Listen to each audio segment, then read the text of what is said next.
আমি আজকে আপনাদের সাথে যে রুমটা দেখাবো এই রুমটা আমি ছাইড়া দিছি।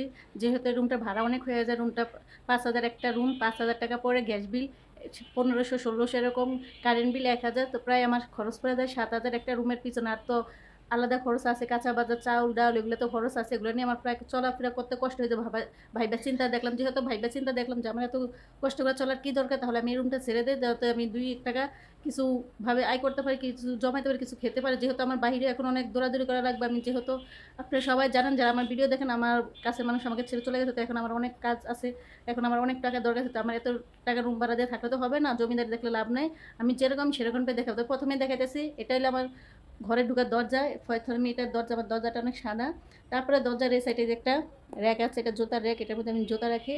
তারপরে আছে ড্রেসিং টেবিল, এটা আমার শখের একটা ড্রেসিং টেবিল, আমার অনেক শখের ড্রেসিং টেবিল আমি কিনছি। এটার মধ্যে আমি সবসময় দাঁড়া দাঁড়িয়ে ভাবি যে আমার জীবনটা কেন এরকম হয়েছে, তখন আমার আরও বেশি খারাপ লাগে। এই যে ড্রেসিং টেবিলের ভিতরে আমার কিছু হালকা পাতলা কসমেটিক আছে, আমি বেশি একটা কসমেটিক করি না, কিনি না, মেকআপ করি না, সেজন্য আমি সবসময় মেকআপ টেকআপ তো কিনা হয় না। তারপরে আছে আমার একটা শখের ফ্রিজ। নিজের মতো করে নিজের সংসারটা একটু গুছিয়ে চেষ্টা করছি, কিন্তু গুছালে কী হবে, আমরা মেয়েরা সংসারটা গোছানোর চেষ্টা করি, কিন্তু এখনকার যুগের ছেলেরা সংসার ভাঙানোর চেষ্টা করে।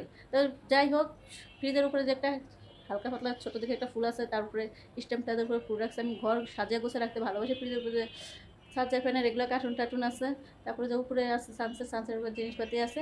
এটা হলো আমার ওয়াশরুম, দরজাটা খুললামই না। আর যেহেতু আমার রুম একটা, আমার কোনো বেলকনির সিস্টেমের জন্য আমি রুমের মধ্যে ঘরে কাপড় চোপড় লাইরা দিই, যেগুলো হলো আমার বউটা, এখানে লাইরা দিচ্ছি। আর এই যে দেখতেছেন মানুষটা থাকতে, এই রসুনগুলো কিনা হয়েছিল, আর ফ্রিজে থোয়া হয় না, মনও ভালো নেই, বাজারও করি না, আজকে ২০ দিনের মতো হয়ে গেছে বাজার করি না, বাজার করা হয় না, রসুনগুলো কোনো গোছগাছ করা হয় না। আর এই যেটা হলো আমার কিচেন রুম, এই যে আমি বলি না আমার ছোট্ট একটা কিচেন রুম, যে দেখেন কোনো উপরে কোনো বেসিনের সিস্টেম, ওই যে নিচে দেখে তো ছোট্ট একটা বেসিন, কাজ করতে অনেক কষ্ট হয়ে যায়। যে আমার ছোট্ট একটা কিচেন রুমে, যেটার মধ্যে আমি পেঁয়াজ রসুন রাখি, ওর মধ্যে হাত মুছি, যে পেঁয়াজ রসুন এটার মধ্যে থাকে। আর এই যে আমি বলি না যে আমার বাহিরে অনেক শব্দ হয়, শব্দ হয়, এই যে দেখতেছেন আলো দেখা যাচ্ছে লাল লাল, এটা হলো গার্মেন্টস, গেঞ্জির একটা গার্মেন্টস। আমার বাসার সাথে যখন কারেন্ট চলে যায় তখন জেনারেটারের শব্দ হয় সবসময়, শোষ শব্দ। যখনই বয় দিতে যাই তখনই কারেন্টটা চলে যায়।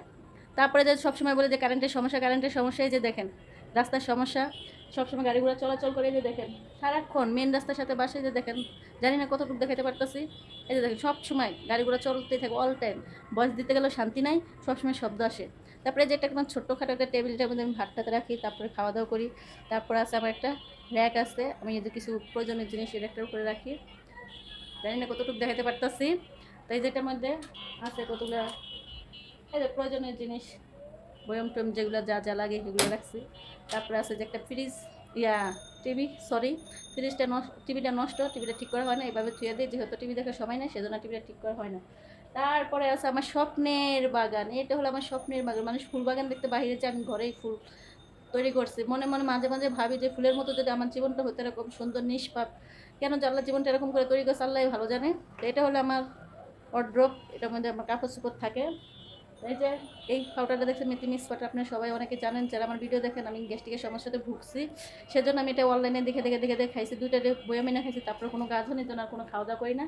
তারপরে আছে আমার একটা পছন্দের বক্স, মাঝে মাঝে যখন মন খারাপ হয় তখন গান শুনি। এটা হলো রুমের তালা। আর এই যে খাটের সাথে রশিটা নিয়ে কাপড় চোপড় লাগা, যেহেতু আমার বেলকুনি নেই রুমের মধ্যে সব, এটা হলো আমার পছন্দের আমার বেডরুম। এখানে শুলে আমার নানান টেনশন মনে পড়ে যায়, তার জন্য এটা হলো আমার সঙ্গের সাথী। আর এই যে দুইটা কোলবালি দেখতেছেন, এই দুটো হলো আমার জীবনের সঙ্গী, জীবনের সাথে মিলামিশা থাকে রাত্রে, আমার দুজনে আমার সঙ্গী রাত্রের।